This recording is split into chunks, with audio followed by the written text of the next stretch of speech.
Dear student, अस्सलाम वालेकुम वरहमतुल्लाहि वबरकातुहू। हमने हमारे इसके पहले के सेशन में 10वें चैप्टर की शुरुआत की थी, है ना। हमने इसका पहला हिस्सा देखा था जिसमें हमने बाजार प्रक्रिया, मार्केटिंग प्रोसेस यानी क्या, उसकी अलग अलग तारीफ़, उसका मीनिंग और उसके 6 काम देखे थे। मैंने आपसे कहा था कि इसके टोटल 15 काम हैं, तो हमने इसके पहले वाले सेशन में इसके सिर्फ 6 काम देखे थे। इंशाल्लाह अब जो बाकी के काम हैं वो हम आज देखेंगे। तो आज का हमारा पहला टॉपिक और हमारी बाजारी प्रक्रिया का 7वां काम यानी मान लो पैकिंग करो।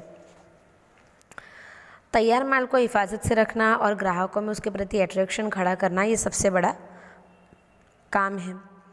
तो ये काम कौन करता है?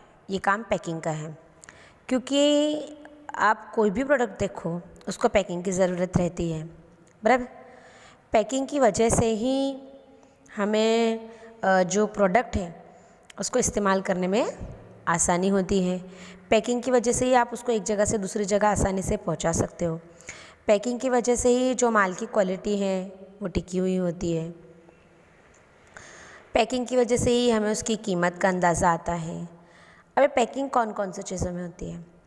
पैकिंग कागज़ में होती है, प्लास्टिक्स के जार में होती है, टीन के डिब्बों में होती है, कांच की बर्नियों में होती है, वगैरह में होती है। लेकिन माल की पैकिंग ये मार्केटिंग प्रोसेस में बहुत ज़रूरी काम है।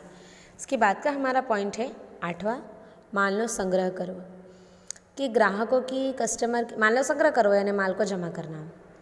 ग्राहकों की कस्टमर्स की ज़रूरत के मुताबिक पैदाश को बाज़ार में रखना बहुत ज़्यादा ज़रूरी है। पैदाश यानी पैदावार को बाज़ार में रखना बहुत ज़्यादा ज़रूरी है। सिर्फ ज़रूरत के मुताबिक रखना ज़रूरी नहीं है, बल्कि मांग અને पुरवठो, डिमांड एंड स्टॉक, इन दोनों के बीच में बैलेंस बनाकर भी रखना बहुत ज़्यादा ज़रूरी है। क्यों? क्योंकि आप 11वीं में भी इस चीज़ को समझ चुके हो कि अगर डिमांड ज़्यादा है, स्टॉक कम है, तो वो चीज़ क्या हो जाती है? महंगी हो जाती है खुद ब खुद, है ना। तो हमें क्या करना होता है? माल को जमा कर कर रखना ज़रूरी हो जाता है। लेकिन इस माल को जमा करने के चक्कर में हमें माल की क्वालिटी को भूलना नहीं है। हमें ये भी ध्यान रखना है कि हम उसको जमा भी करके रखें और उसकी जो क्वालिटी है वो जैसी थी वैसी ही रहे। इसके बाद का हमारा टॉपिक है वाहन व्यवहार। कच्चे माल का जो स्टॉक है वो हमको बराबर मिले, तैयार माल हम हमारे कस्टमर तक पहुंचा सके, तैयार माल को हम हमारे रिटेलर्स के पास पहुंचा सके। इसके लिए हमको किसकी ज़रूरत होती है? व्हीकल्स के। फॉर एग्ज़ाम्पल, अब आपका माल किस तरीके से पहुंचाने वाले हो ये आप पे डिपेंड करता है। ज़मीन के रास्ते से, रेलवे के रास्ते से, पानी के रास्ते से, हवाई के रास्ते से, ये आप पे डिपेंड करता है। मोस्ट ऑफ क्या होता है कि अगर कंपनी ये चाहे कि मेरे माल की क्वालिटी भी बरकरार रहे और मेरा सामान एक जगह से दूसरी जगह पहुंच भी जाए, तो उसके लिए वो लोग इन चारों रास्तों का इस्तेमाल करते हैं: ज़मीन, रेलवे, पानी और हवा। लेकिन अब आपके मन में सवाल होगा कि जो कार जैसी बड़ी बड़ी चीज़ें होती है, कि अगर कोई कार है, बराबर, तो उसको आप एक जगह से दूसरी जगह कैसे पहुंचाओगे? तो कार को जो उसकी पैदावार करने वाली कंपनी होती है वो एक बड़े से कंटेनर में एक जगह से दूसरी जगह पहुंचाती है। इसके बाद का टॉपिक है हमारा मान लो वीमो लेवो। अब अगर हम मौजूदा दौर की बात करें तो हो सकता है कि एक जगह से दूसरी जगह पहुंचाने में या माल को जमा करते वक्त किसी भी तरीके का ख़तरा पेश आ जाए, जैसे हमारा माल चोरी हो जाए, आग लग जाए, लूटपाट हो जाए, कोई हुल्लड़ वगैरह में हमारे माल को नुकसान हो जाए, जब हमने पानी के रास्ते भेजा तो डूब जाए, तो हमें हमारे माल को हिफाजत से रखना है, बराबर। और हमारे माल की हिफाजत के लिए हमको उसका बीमा भी लेना है, इंश्योरेंस भी लेना है, ताकि इन फ्यूचर अगर ऐसा कोई बनाव बनता है, चोरी, आग, डूब जाना वगैरह, तो हमें नुकसान उठाना ना पड़े। इसके बाद का हमारा टॉपिक है नाણાકીય व्यवस्था, पैसों का निज़ाम। जैसे हम हमारे इसके पहले वाले चैप्टर में भी पढ़ चुके थे, 8वें चैप्टर में आपको याद होगा, कायमी मूड़ी और कार्यशील मूड़ी, जब हम पढ़ रहे थे कि बाजारीय संचालन के लिए, मार्केटिंग मैनेजमेंट के सारे कामों के लिए आपको किसकी ज़रूरत है? पूंजी की ज़रूरत है। वो भी कैसी पूंजी की? कार्यशील मूड़ी, वर्किंग कैपिटल की ज़रूरत है। क्योंकि वर्किंग कैपिटल की मदद से ही आप आपके रोज़मर्रा के काम कर सकोगे, है ना। तो जो मार्केट मैनेजर है उसको हर रोज़ कितने सवाल होते हैं कि उसको कितने पैसों की ज़रूरत पड़ेगी, कब पड़ेगी, कहाँ पड़ेगी। तो इसके लिए उसको अपने पास पैसों का ज़ख़ीरा संभाल कर रखना होता है ताकि ज़रूरत के मुताबिक वो पैसों को यूज़ कर सके, इस्तेमाल कर सके। इसके बाद का हमारा 12वां टॉपिक है जाहिरात। एक जुमला होगा जो आप लोगों ने सुना होगा, जो दिखता है वही बिकता है ना। मौजूदा दौर में जाहिरात, पब्लिसिटी, एडवर्टाइजमेंट, आप जो कह लो, बहुत ज़्यादा ज़रूरी है। क्योंकि जब तक कस्टमर्स को यही नहीं पता होगा कि आप कौन सी चीज़ की प्रोडक्शन कर रहे हो, वो आपके उस सामान को कैसे खरीदेंगे, है ना।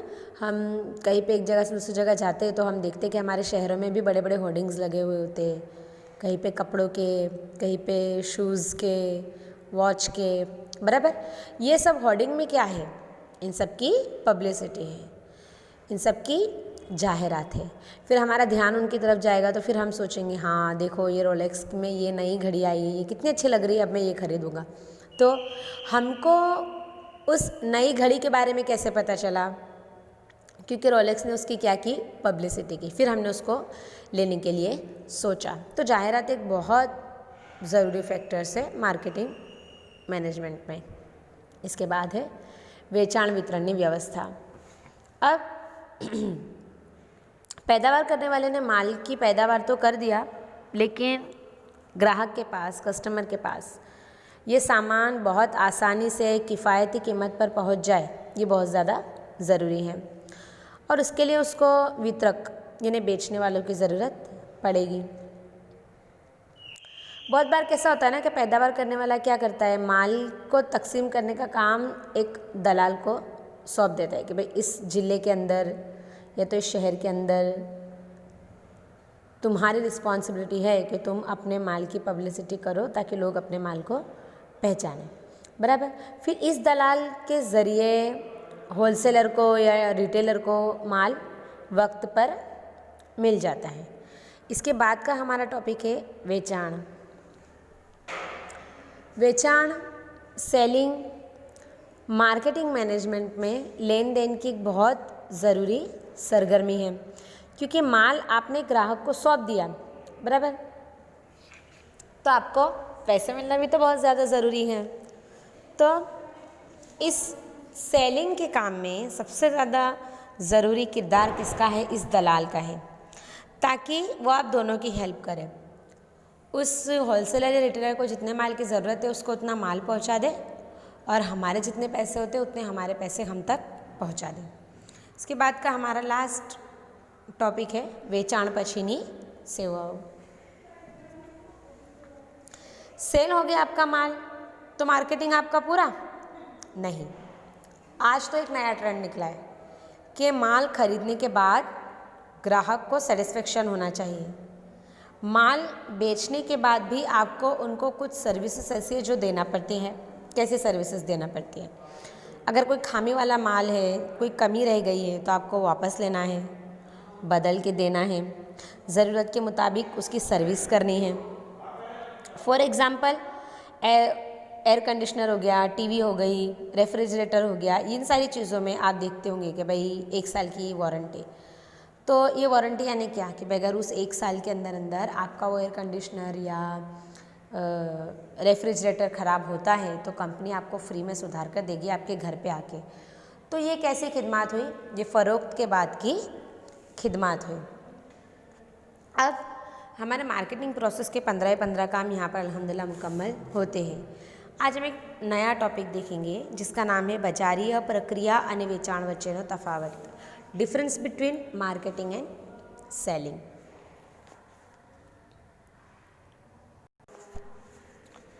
सबसे पहले हमको मतलब देखना पड़ेगा किसका बाजारीय प्रक्रिया क्या, कि बाजारी प्रक्रिया यानी क्या।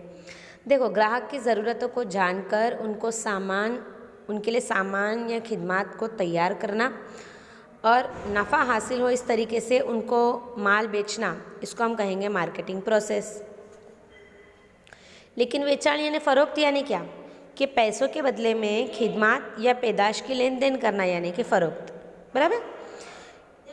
यहाँ पर इनका मकसद क्या है, नफ़ा हासिल करना। यहाँ पर इनका मकसद क्या है, नफ़ा हासिल करना। लेकिन ये लोग माल को बना भी रहे हैं, ये लोग माल को बना नहीं रहे हैं। इसके बाद आता है दूसरा काम, कार्यक्षेत्र कि काम का शोबा। बाजारीय प्रक्रिया का जो शोबा है वो कैसा है, बहुत बड़ा है, क्योंकि उन्हें तो माल की पैदावार करनी है, उसकी कीमत तय करनी है, सेलिंग के बाद की खिदमत देनी है। बराबर, फ़रोख्त के बाद की खिदमत देनी है। जबकि फ़रोख्त का जो शोबा है वो कैसा है, हुदूदी है। इसमें आपको सिर्फ जो आपका माल खरीदने वाला है उस तक माल पहुंचाना है और आपके पैसे लेने हैं। मकसद क्या है बाजारीय प्रक्रिया का, कि ग्राहकों को सेटिस्फेक्शन भी हो और आपको नफ़ा भी हो। लेकिन वेचाण का मकसद क्या है, सिर्फ अपने माल या खिदमत को बेचना और नफ़ा हासिल करना। कस्टमर का सेटिस्फेक्शन ये इनका मकसद नहीं है। पक्षकारों, पार्टीज कितनी हैं, ये सीधा ग्राहकों को माल देने नहीं जाते। बराबर।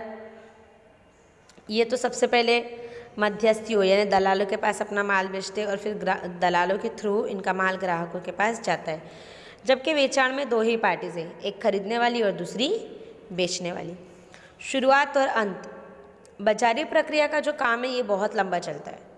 इसमें आपको सबसे पहले तो तहकीक करनी पड़ेगी बाज़ार में क्या चल रहा है, फिर आपको सारा कच्चा माल जमा करना पड़ेगा, फिर आपको माल की पैदावार करना पड़ेगी। इन लोगों को कुछ नहीं करना है। इन लोगों का काम वेचाण से शुरू होता और वेचाण पर ही ख़त्म हो जाता, यानी फ़रोख्त से शुरू होकर फ़रोख्त पर ही ख़त्म हो जाता, क्योंकि लोगों का एक ही मकसद है, अपने माल को बेचना और नफ़ा हासिल करना। इसके बाद हमारा छठा पॉइंट है मूड़ीनी जरूर।